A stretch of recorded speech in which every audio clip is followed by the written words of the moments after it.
pala si James Mark Alianson, dito po operator ng 30cm District Plant 1 Luna Plaza. Nagamit po ito ng 7 beses sa isang linggo na may total na 177 meters. Ito po yung head. Cupping at wiper. So ito na po yung tamang pag-head. Tapos pang 8 din pa natin po nasa ng cupping at wiper. Ganito naman po yung tamang pagnasiksik.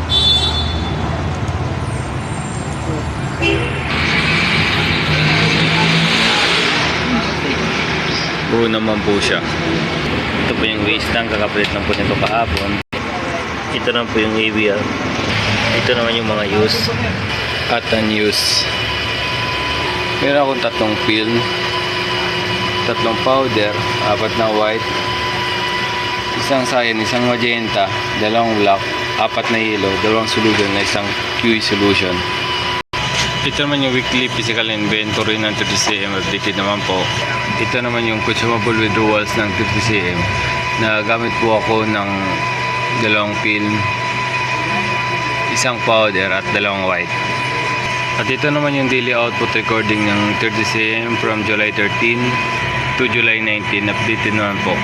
At ito naman po yung monthly maintenance checklist ng 30cm, updated naman po. At ito na po magtatapos yung vlog ko. Maraming salamat po.